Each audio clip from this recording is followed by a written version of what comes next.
And today's show is being brought to you by Rainbow, and Rainbow is good to bread.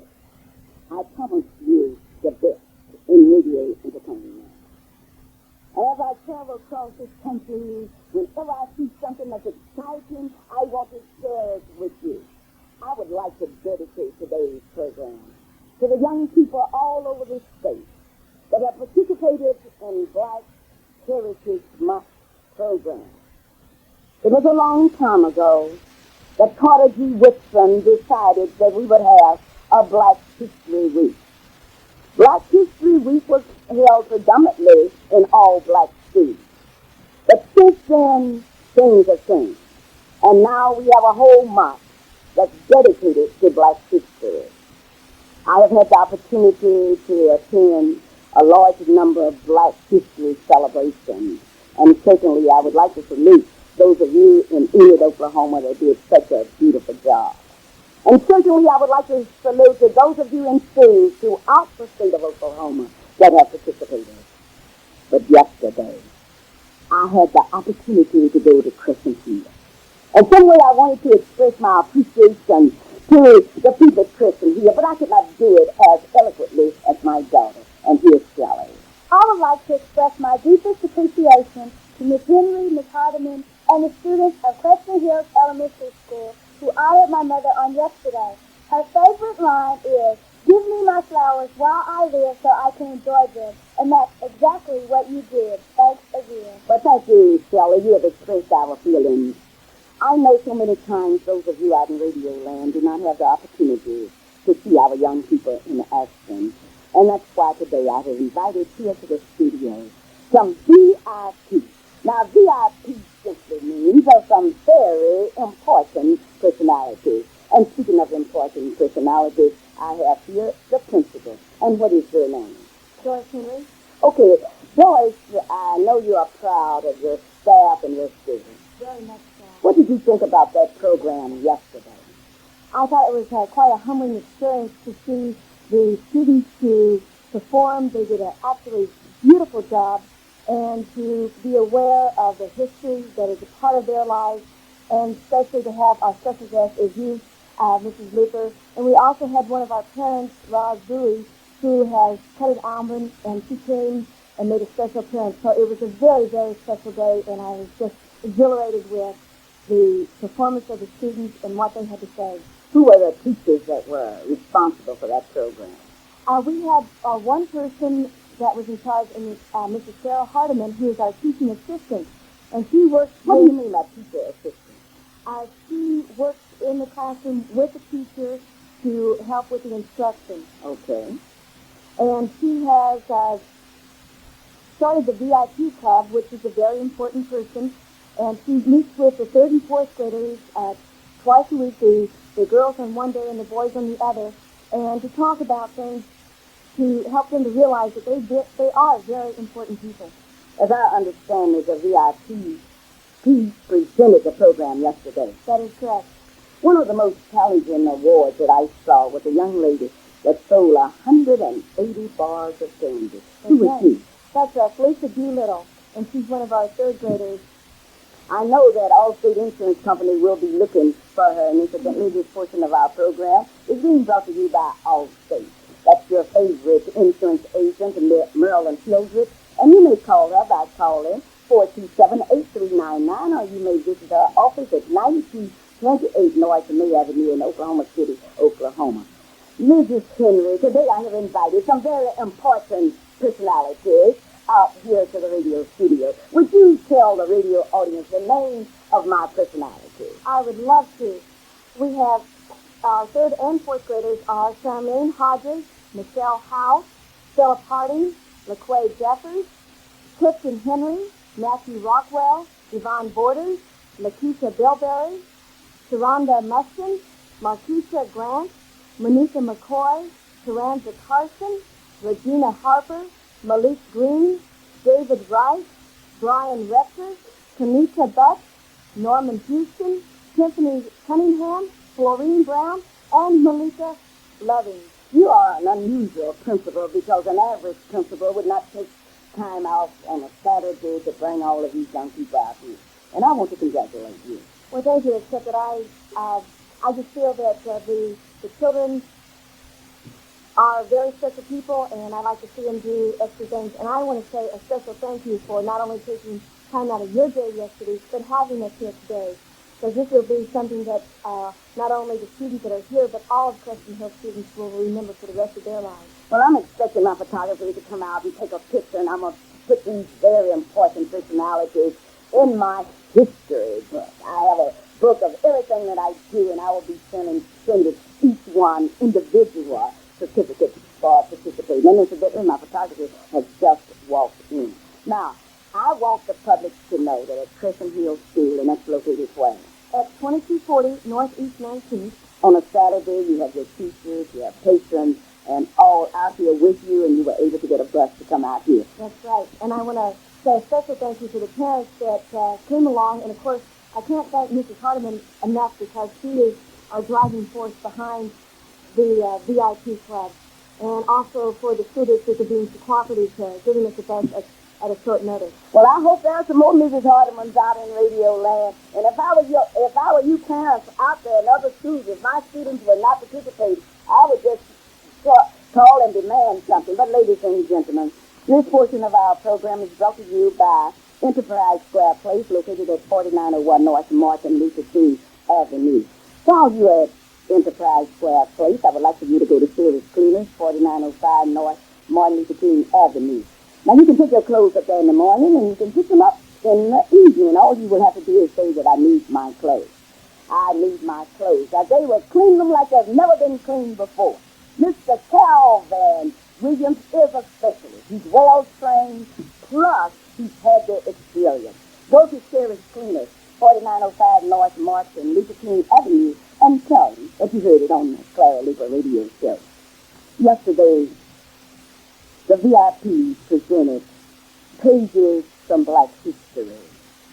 And ladies and gentlemen, today, as they present this for your educational enjoyment, I want you to do one thing. First, I want you to realize that we are talking to third and fourth graders. Secondly, I want you to sit back and listen to some real history. We are ready now, spelling Black history. B. Black is beautiful. This is really true. So it's red, yellow, and blue. If you think this is a mystery, the black we are talking about is Black history. Wonderful. L. Laws that all people should obey. Laws protect you or so they say. Laws are for all races and creeds. Laws must protect our rights and human needs. A. America land are the free. If I am a minority, does it include me? I am Black America. Why must I still fight for my own country to grant me my civil rights? C. Civil rights was a movement in the 1950s and beyond. It will never be over until freedom is won. Dr. Martin Luther King had a dream that we must fulfill. Civil rights is America's greatest here. K. Kindness and nonviolence will start the king's way. When people were mean to you, be kind to them, he said. Soon other people will see what it's like to be treated in just because you are black. 8. History on how we expect it. That history has been written to include all men. Black people is all over everywhere you live, except on the pages of our history book. An invisible man, Ralph Ellison said, why America acts as if all backs are dead. Though we've proven over and over we are very much alive. In America, we ain't gonna take no more of your job. Yes, scholastic achievement is our goal. For our own destiny we can control. If we study hard and do our best, the civil rights laws will do the rest. 2. Together, black people will continue to fight until this nation grants us our civil rights. Together we will work and see that all laws are passed until all black people are free at last. Overcome. We shall overcome has been and still is our battle cry. Black people will sing this freedom song until we die. It helped us in our struggles long ago. It gives us courage to get up and fight some more. All right. Role models, we have so many that make us proud. They stand here set above any crowd.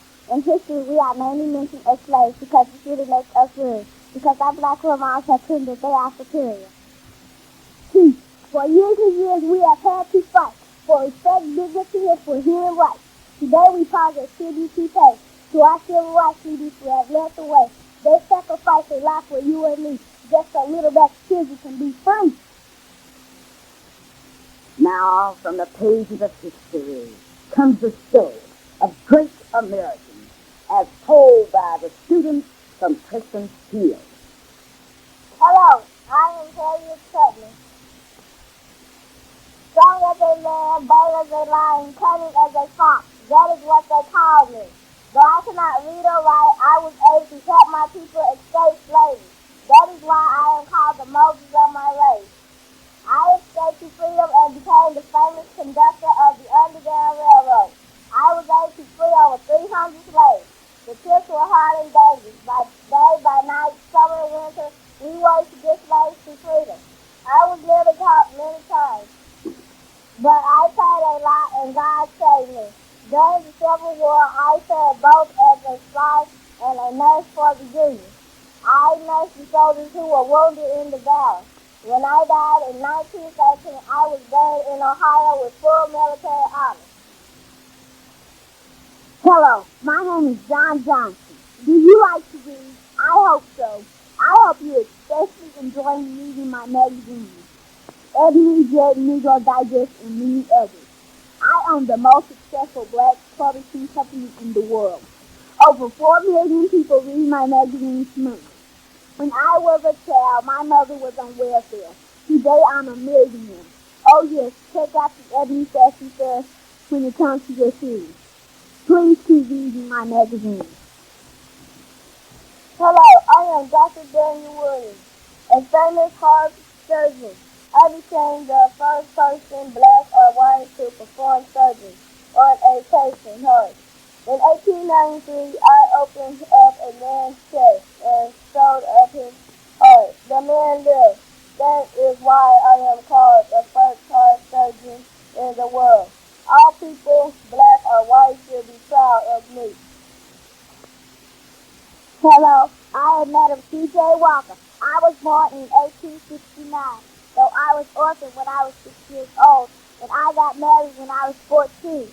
I still became a millionaire by developing and manufacturing cosmetics for Negro women. Before I died in 1990, I proved to the whole world that black women are beautiful too. Hello, I am Barbara Jordan. I have a lot of firsts in my career. I was governor of Texas for a day.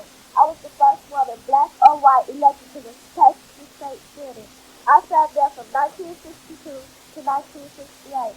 On June 5, 1972, I gave a very moving speech before the Democratic National Convention, the first black person given this honor. I am a lawyer and a law professor, and I have been asked to run for president, and someday I may do that. Hello, my name is Clara Luper. A very interesting life I live. Just a short account of it what I now attempt to give. I am called the mother of the sit-in movement and few other names as well. Some of them I am proud of, and others are too bad to tell. You see, it happened like this a long time ago. I like to eat, I like to shop, and I like the movie show. Though I have the money, it just wasn't easy, you see, because us black people just wasn't free. One day I was riding around. I got really mad at what I found. Signs that read, white only here, colored only there. I could smell racial hatred in the air. I went home and fell on my bed and said to my God, I'd rather be dead. Then this still small voice said to me, Clara, you and all black people can be free. Go downtown and demand your civil rights. There is only one catch. You cannot fight. Nonviolence is the only way. Soon, racial segregation will just rot away. The NAACP had a meeting that day. They listened carefully to what I had to say. I asked them all to join with me to work to set our people free. It started with Tax Drugstore and H.L. Green, and things really started getting mean. We took on Anna Mobbs and John A. Brown. The protest marches and police went round and round. They took some of us to jail. The NAACP, the black churches, and the community posted our bail. We sang, we prayed, and we marched again. This time we were determined that black people would win. Little by little, segregation laws came tumbling down, and black people could eat with dignity anywhere downtown. Though we were grateful to new challenges I now face, there are still many other racial barriers to erase. Civil rights laws were soon passed. Thank God black people were free at last. We won some and lost a few. It just seems my work is never through. In 1988, the civil rights struggle goes on. We shall overcome is still our battle song. I still hear my voice calling to me, Clara, Clara. Black people and others still are not free. Sometimes I get so weary when my life struggle I review. Somewhere I find strength and my courage is renewed. The greatest field in my life I can readily recall when I wrote and published my book, Behold the Wall. Hello, I am Mary Bethune. I went from a cotton picker in the cotton fields of the South to a White House advisor to President Franklin D. Roosevelt. I also had a strong desire for education. With $1.50, I single-handedly started a school for girls in Daytona Beach, Florida. The school began with 5 girls. In a very short period of time, 600 students and 32 teachers made up the school. Today, my school is now a college, Bethune Christian College. Both women and men are students there. Hello, I am Ralph Ellison. Ralph Ellison was born in First Street in Oklahoma City on March 1st, 1914. He grew up on the sandy street known as West Town, and his small family home was always in danger of being flooded by the North Canadian River. Ellison received his elementary education in Arches Park School and later Douglas High School when it was located on California Street in the downtown section of present-day Oklahoma City.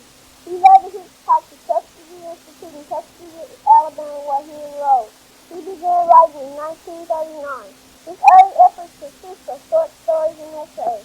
His first book, Invisible Man, appeared in 1952. The book is highly acclaimed.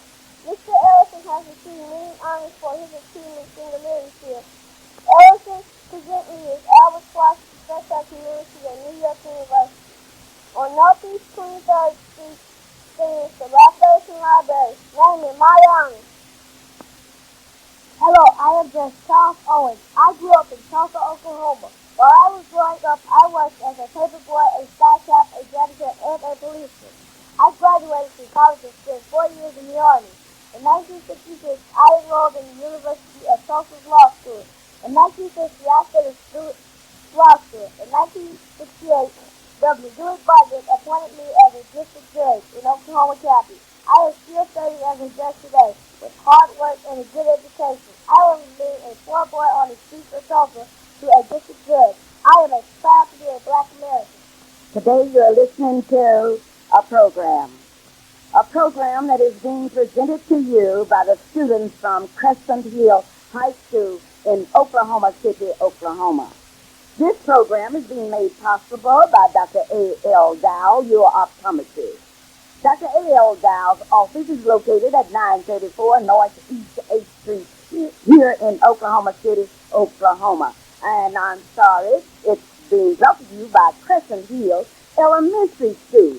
And I made that mistake in front of all of these students from Crescent Hill Elementary School.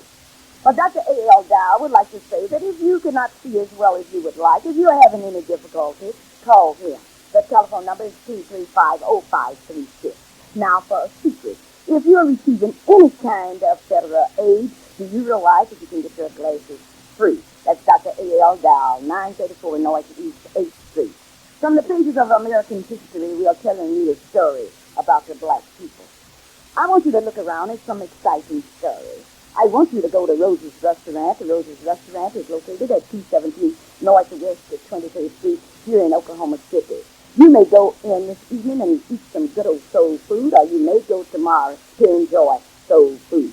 Remember, these are 3rd and 4th graders that are bringing to you, from the pages of American history, the story of black people. We will continue now.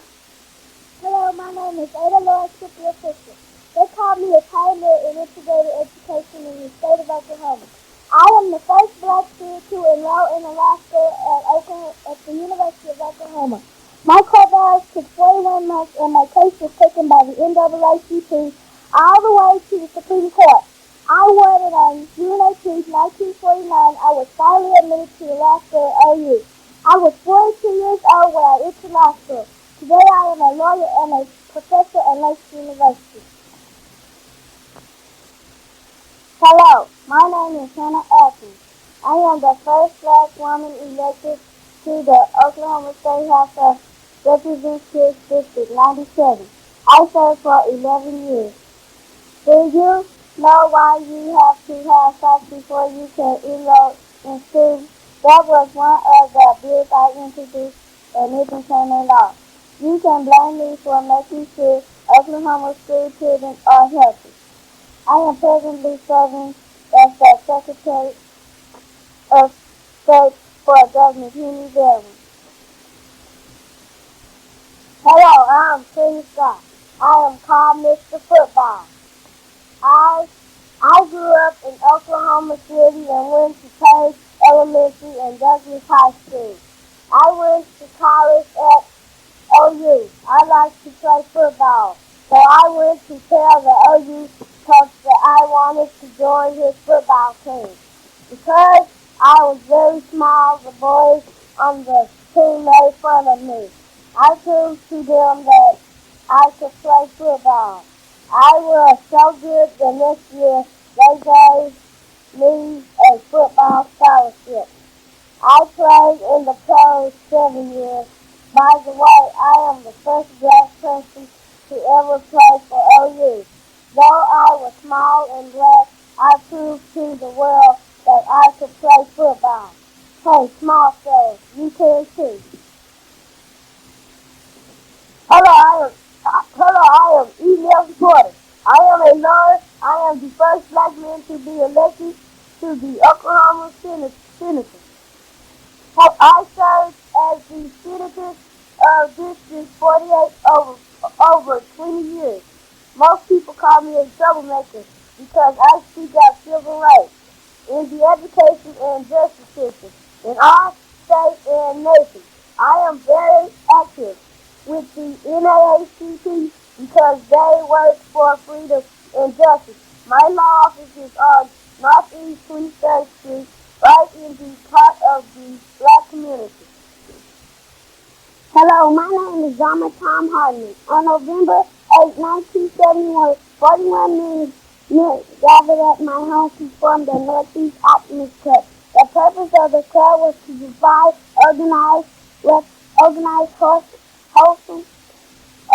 wholesome recreation activities for the boys and girls at the Northeast and girls of the Northeast Oklahoma City. Not only was the club the first of its kind in Oklahoma City, it was the first all-black optimist club ever to be organized in the United States of America. We became a part of Optimist United States. The members elected me as their first charter club president. This earns a permanent place in the history book of Oklahoma. The Northeast Optimist Club is still operating today. Hello, my name is Roscoe Dungy. My father was a slave who escaped from the South with his family on the Underground Railroad ran by Harriet Tubman. Later, my father became a Baptist minister and was sent to Oklahoma to do mission work. I love to read and write. When I was 32 years old, I bought a small printing press. On November the 5th, 1915, I started my own newspaper called the Black Dispatch. My paper worked very closely with the NAACP during the sit-in movement of the 1960s in breaking down Jim Crow laws of segregation in Oklahoma. Thank you. Hello, my name is Mary Leonstein Price. When I was a little girl, I started singing in the church choir in my hometown, Laurel, Mississippi. When I grew up and went to college, I still enjoy singing. I won a scholarship to the famous Juilliard School of Music in New York City. There I became a famous opera singer. I have been in such famous operas as Porky and Bess and Madame Butterfly. I sang with the famous Metropolitan Opera.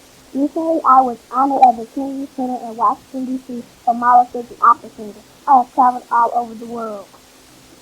The stories must be told and they must be retold. Langston Hughes wrote some years ago, someday somebody's going to talk about me. Someday somebody's going to write stories about me. It will be me, myself. Today's program is being made possible by your own insurance agent, Marilyn Filter. If it's insurance you need, call 848-7470. Mrs. Henry, I would like to express my appreciation to you, and I want to make sure that I have the names of all of these VIPs. I really feel happy today because I'm surrounded by VIPs. Well, thank you very much for inviting us again, and I would like to add a couple of names that we missed, and they are Latoya Booker, Taisha Williams, and Daryl Booker.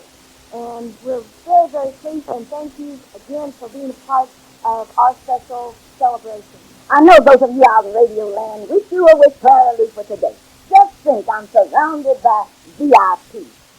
Yesterday, I would like to say again, as Kelly says so much better than I, thank you, Kristen Hills, elementary school, and to all of you out there. And especially thanks for being my special guest because it's all happy day.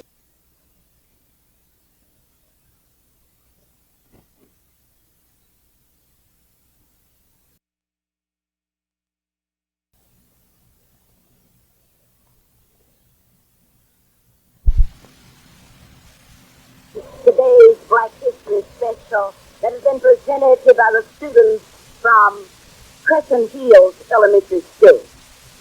What I would like for you to do, I would like for you to look at your children. See if your children are understanding their own history. I feel that white America now must stop and study black history because black history is really a reflection of white history. So, you know what has happened at Crescent Hill. Why don't you give the school a call? Let the school know that you're behind them 100%. Well, as the young people are leaving now, I would like to say thanks to all of you, and I want you to be the best. I will keep up with you, and And now to all of you, Clara Luper says goodbye.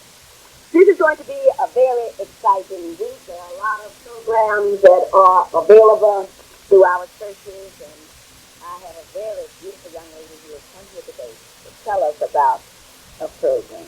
Do you know anything about a program that will be held at the St. Luke's Baptist Church? Oh, you don't? Well, somebody else will be out here, and they're going to tell us about a program at St. Luke's Baptist Church. In the meantime, ladies and gentlemen, this part of our program is being brought to you by Sherry's Cleaners, located at 4905 North Martin Luther King Avenue. Sometimes we read stories in newspapers that really upset us. And today, I would like to tell you about a story that I read. I would like for Reverend Mills, Reverend Strong, and all to come into the studio here because we want to say and we want to tell you about a story in a newspaper. We want to tell you about this story in order that you will understand what's happening in your own city. Ladies and gentlemen, I have here in the studio Reverend Mills, Reverend Strong, and the executive director of the Urban League in Oklahoma City, Oklahoma. I have some men here that I respect, and certainly I know that your hearts bleed as mine, as some of you have read in a local newspaper.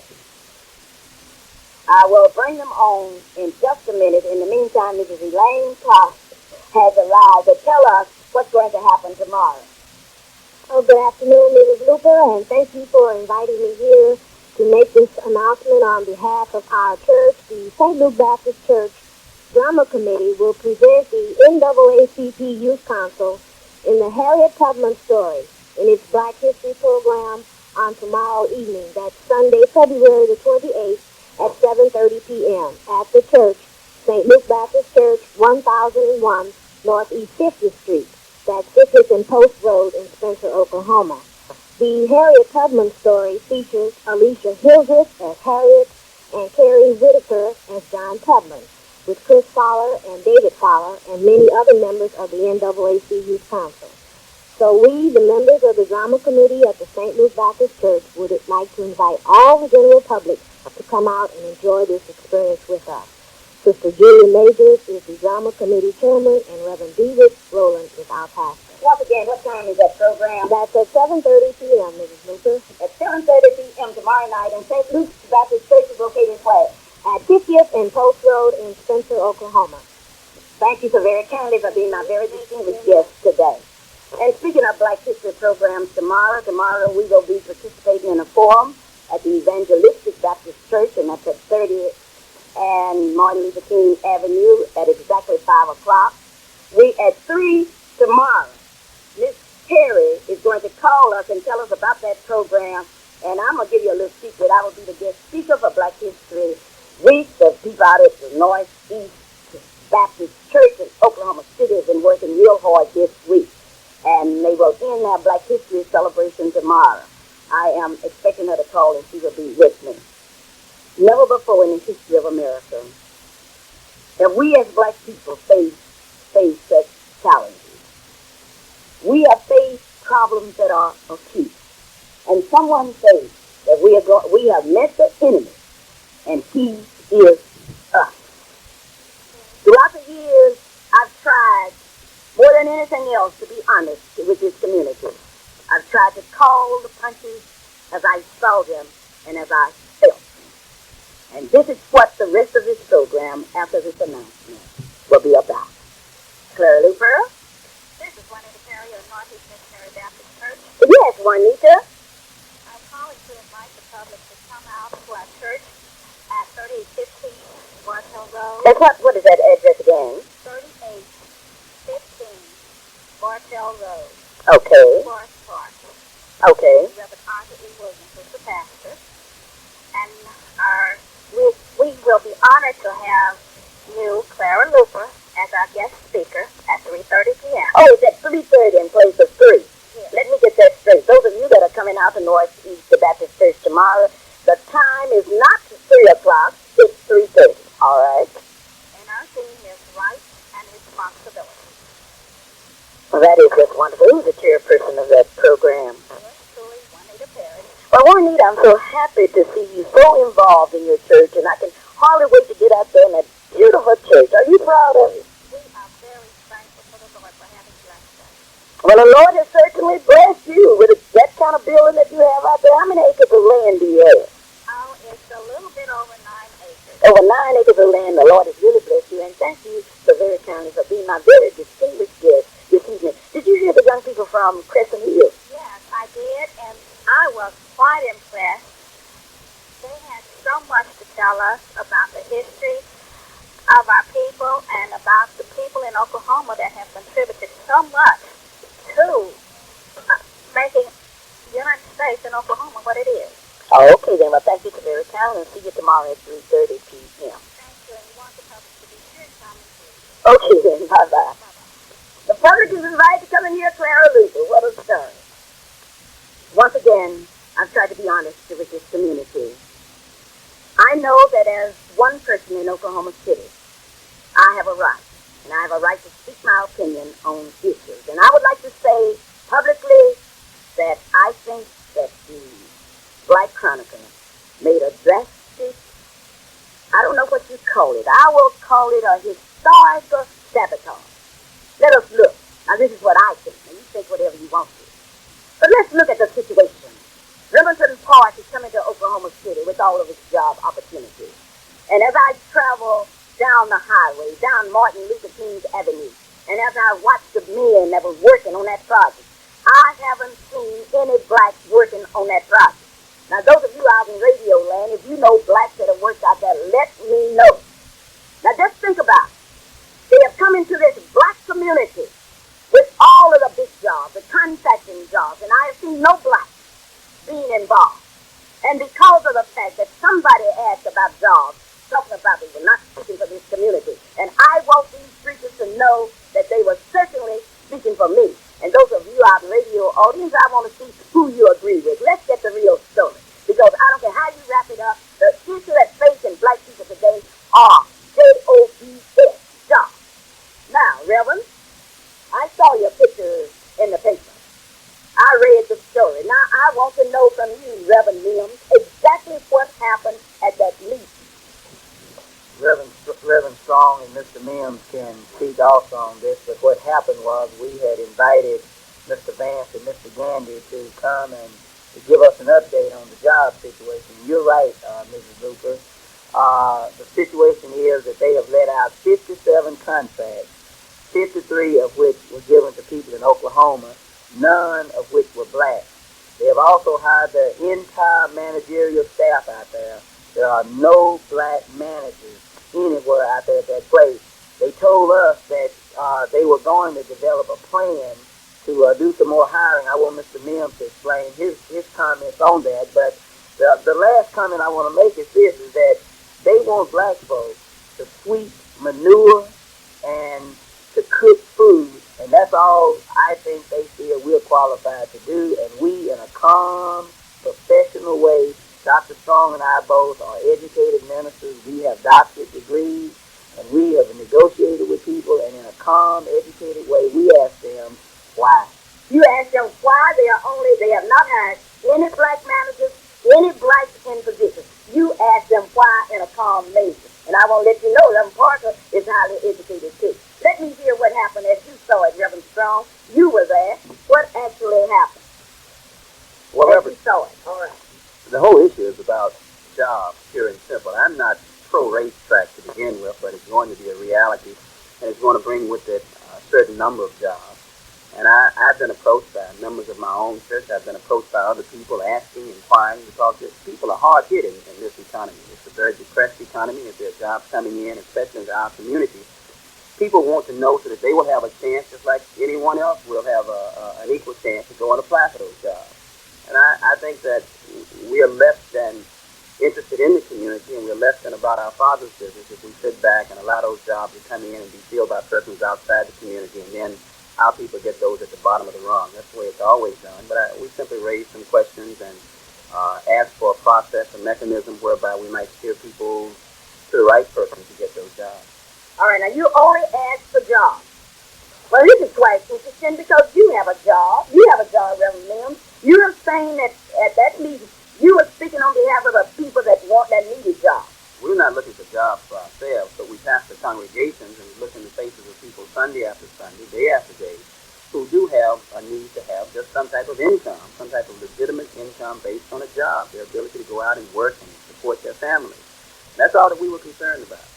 Well, what actually happened? Mr. Vance, who's with this, the company that owns the racetrack, came out. Is that true? They came out. He presented a speech, if you would, in which he outlined what had been done up to that point based on the facts that Reverend Mims has just articulated.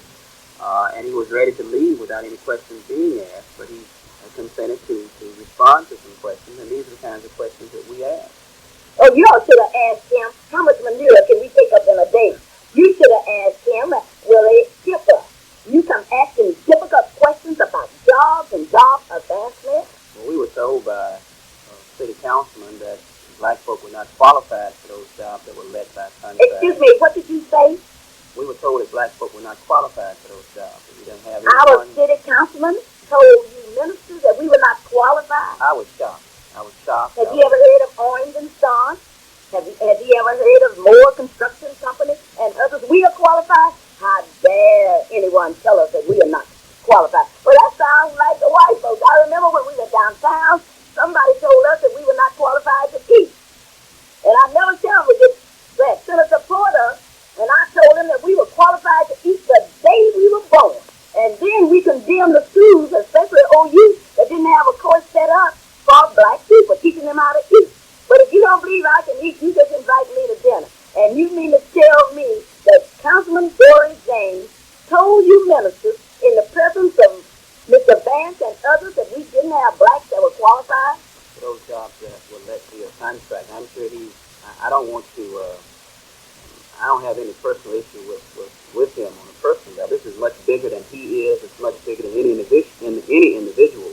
This is a community issue. No other community would allow this type of investment in this community whereby the people would not benefit from it. You could go all over this city, all over this state, all over this nation, and there's no other place in the world where a $90 million investment would be made without some serious communication with people on the front end in terms of employment opportunities, so forth and so on. I'm not talking about for any one individual. I understand that there's a box seat that's already been promised to The councilman has a box. Newspaper, A certain newspaper, and they have box we seats. were not there for box seats for ourselves. You were there out talking about jobs. Jobs for others. I read with much interest about this young urban leader that has come to Oklahoma City. Now, sir, don't you know the urban league is not you're supposed to wait until you have conferences and sit there and talk. What are you doing talking bad to those millionaires? Well, first and foremost, this is not a very young urban league. I've been in the civil rights movement for 40 years, and I doubt that I can see anything new here in Oklahoma City that I have not seen anywhere else. Let me clarify for you what that meeting was basically all about. Okay. We were trying to get two things. One, we wanted a process. We wanted to find out how our people could apply for jobs. We failed in that the two men from Remington Park did not give us any information whatsoever about a process other than the fact they gave us a telephone number, and then they proceeded to tell us that they would not even answer the telephone for any of us, only if Councilman James called would they respond. Wait just a minute now. They told you what? Yes, they gave us a telephone number where people could call for jobs, but they told us they would not even answer the telephone, only if Councilman James would. So we failed to get any satisfactory answers in terms of an employment process. In other words, if these ministers here want to go back to their congregation and tell their people, how do you get jobs at Remington Park? All they could give them was a telephone number, and even if they called that telephone number, if Councilman James didn't call, apparently no one got a job. Well, that sounds like what happened in slavery time. They would leave one black in charge, and if you wanted something from the master, you would have to go through that black. Well, that's precisely what it is, and I call it the plantation system. It's a very serious system in this community. So that's one of the problems we had, trying to get jobs, having to go through one man.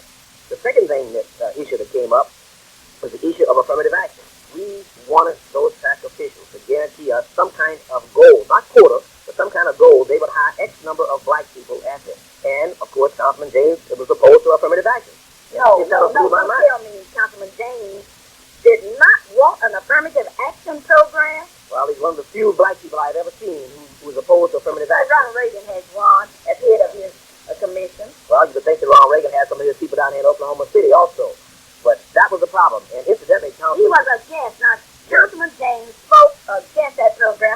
Councilman James, if you are listening, I would like for you to call me because I don't like for my councilman to be against affirmative action. Well, let me just tell you what he told us at He said, don't worry about affirmative action at the racetrack. He said the city would ensure that the racetrack provided affirmative action. And some of us said, well, the city is deficient itself. Look at the police department. You have about 3% of black people down at the police department, with about 14% of black people in this town. So the city has to get its own act together in terms of affirmative action. How can the city enforce affirmative action at the racetrack when the city itself is deficient in terms of affirmative action? So we were totally dissatisfied in terms of the kinds of responses that we were getting. And the bottom line is that even today, as I speak to your radio audience, we can't tell black people in this town where they can go to apply for jobs at Remington Park. We can't give them any kind of affirmative action assurances that they will be hired. The situation is totally unsatisfactory. So one time, Cecil L. Williams and I were on a human rights commission for the city of Oklahoma, and we asked that question. We said to the city of Oklahoma, how can you go out and tell businesses to come up with an affirmative action program and you don't have one? Do you know what they did with us? Do you know? Tell me about it. They got rid of us on that committee by dissolving the Human Rights Commission. Now see, in Oklahoma, I want to ask you some questions out there. Is there anyone in the state of Oklahoma that's qualified to serve on board besides Russell Terry? Look at the board that he is on from the state. Look at them from the city. Now, I want you to answer that question for me. My telephone number is 478-2103. Now, what has happened as I see it, someone has thought, and these are my good white friends. I have some good white rich friends. And these white rich friends say, one, two, or three black people can control the other blacks in Oklahoma City. So if you want to get on a board or a commission, just be a good black. And I would like to say this about Russell Perry. I remember during the sit-in movement, Russell Perry was conspicuous by his actions. But now he's the one that gets to go and be on all the committees and the boards because he has been real good. I remember the sanitation strike. Russell Perry was conspicuous by his actions. But now that the doors are open now, Russell Perry you got to go through Russell Perry to get any consideration on committees. And I want you to think out there. Think. That's what I call the plantation system. And those of you who have read about the system of slavery in this society, you will know that the big master lived in the big house. And he had a few Negroes to control the other blacks on the plantation. So we had those Negroes who were in the house who lived comfortably and got all the favors or the appointments from the master. And then we had those black people who worked hard in the field and got nothing for it. So what we have in Oklahoma City is another plantation system, and we have a few people who at least think they are the plantation bosses. And I'm here to say today that we are no longer on the plantation. We will not tolerate the plantation bosses. And you start talking about what happened in Germany. That's where you got yourself in trouble. Yes, indeed. Let me clarify that. You see, what basically happened was that the officials from Remington Park told us, and Councilman James told us, don't worry about affirmative action. We will be fair with black people out there. And what I said, and I said it without apology, and I'll repeat it, yes, the Nazis during World War II told the Jews that they would be fair to them. But you see, 6 million Jews were killed. In other words, you cannot depend on people's rhetoric, their words, for what they say they're going to do for black people. We have had a constitution for years which ensured equality for all people. We have had a Declaration of Independence which talked about equality for all people. If black people could take the word of other people about being fair, we would be most naive. So all I was saying to them with this Nazi analogy was, we can no longer take your word for it. Show us something in terms of deeds. In other words, we want to see some black people working in Remington Park. Don't give us your rhetoric. We're tired of rhetoric. We want some action. But someone is thrown in and says that the jobs out there were union jobs, and most blacks aren't able to get in the unions. And I would like to react to that by saying West Germany was not able to produce until this government made it possible through the Marshall Plan to help West Germany. And if you can help other people, you can certainly help yourself. The union itself is a problem in most cases. You have discrimination in the union. So if the union itself is a part of the problem, then we need to correct that problem with unions also. We will be back with you in just a minute. In the meantime, this program is being made possible by Burger Brothers, located at 412 South Harvey here in Oklahoma City, Oklahoma. Burger Brothers specials of the day are round steak, $1.68 a pound, pork steak for 99 cents a pound, pork roast for 89 cents a pound, Wilson quarantine sausage, a 1-pound package for 77 cents, Wilson certified bacon, 2-pound package, $2.79. And that is at Burger Brothers, 412 South Harvey. Thank you so very kindly. Let's get down to Burger Brothers. In the first place, I want Oklahoma City to know that I am embarrassed, not by the ministers, but I am embarrassed by a councilman who will say we don't want an affirmative action program, and by a newspaper editor that would publish it. And here we go, continuing. Mrs. Luper, I also want to address another thing that article said. It called Reverend Strong and I misdirected preachers. And I want the radio audience to know that in the history of black America, the black church has been a liberation mechanism. What that is an organization that has always had the freedom needs of black people in mind. Anytime the black church only deals with spiritual matters alone and leaves the social dimension not to be dealt with, that church is not being faithful to the gospel. Now, if they want to call Reverend Strong and I misdirected, then they also, I guess we're in pretty good company, because they call Jesus misdirected. They call Dr. Martin Luther King misdirected, and he was a preacher. And so if they want to say we embarrassed them and we are misdirected, then that's fine. But let them look at who we follow and who we basically are in the mode of. Let the public speak. This is a Clara Luper radio show. Hello? This is a Clara Luper radio show. Be sure and call right back. Yes, in terms of the Chronicle again, I would like to know, really, where Russell Perry gets the authority from to apologize for the black community. My understanding is he doesn't live here, number one, and secondly, he certainly doesn't epitomize the black community. I understand he has a couple Mercedes, and that he hobnobs with the white top officials. So, and where does he get the authority and the audacity and the boldness to apologize to white people for the black community? I challenge his authority to even speak for the black community. Well, I apologize for Russell Perry trying to speak for the black community, and I want to say to this white community, let's come it down to reality. You had better get up off of your constitution, white Oklahoma City. You business people, you political people, and you better treat blacks just like you treat yourself. No one person in Oklahoma City can speak for all of the whites. Now, this is serious. We do have another newspaper, the Ebony Tribune, that's telling it like it happened. And you can support this newspaper with your ads, with your dreams, and with your really something. Now, what I want you to do is to be sure, and whatever you do, be sure. I'm sorry, we do not have time for any other calls. We have some advertising that we have to get in.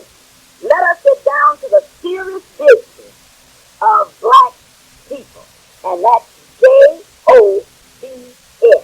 Jobs. Jobs for all. And if these ministers had the courage to stand up and ask for jobs for black people, I think we should throw our arms around them and tell them to march on to victory and to speak for us. I have a minute left, Reverend, and I would like for you to say what you would like to say to this black community in your own way. Well, I simply want us to continue doing what we have been doing for 400 years, fighting for our dignity. What we are seeing now is nothing new from what we've had to face for 400 years. We've always had to face internal enemies and external enemies.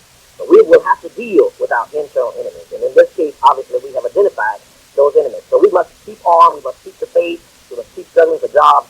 We must support those people who are supporting our interests as opposed to supporting their own individual interests.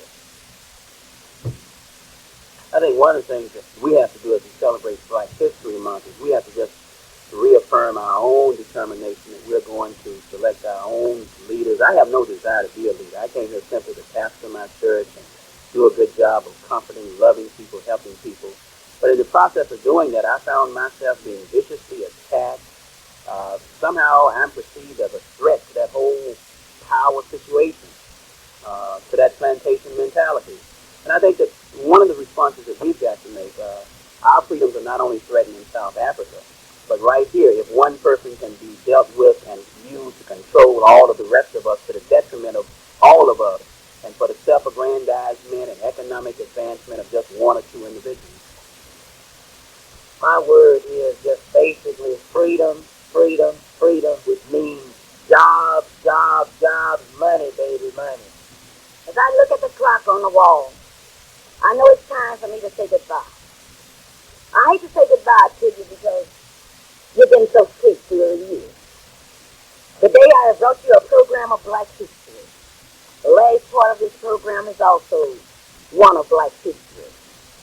Once again, many times we must turn to the pages of history, and we must ask ourselves, are we moving as fast as we can? Because if one of us is moving without looking back at others, we are not moving. We came to this city for different reasons, but we are all in the same boat. So as I look at the clock on the wall, and as I get ready to head for this Black Oklahoma State University, I want to remind you that the Amicus Club will meet tonight in the beautiful home of Mrs. Alexander Jones. And to all of you down to Oklahoma State University, I'm on my way. And to those of you at Northeast Baptist Church, I will see you tomorrow at 3:30. And to those of you at Evangelistic Baptist Church, I will see you at 5. And to those of you at St. Luke's Baptist Church in Spencer, I'll see you at 7. And until then, this is Clara Luper saying, I am not embarrassed by the preacher. I am proud of it. And Russell Perry does not speak for me. Bye-bye.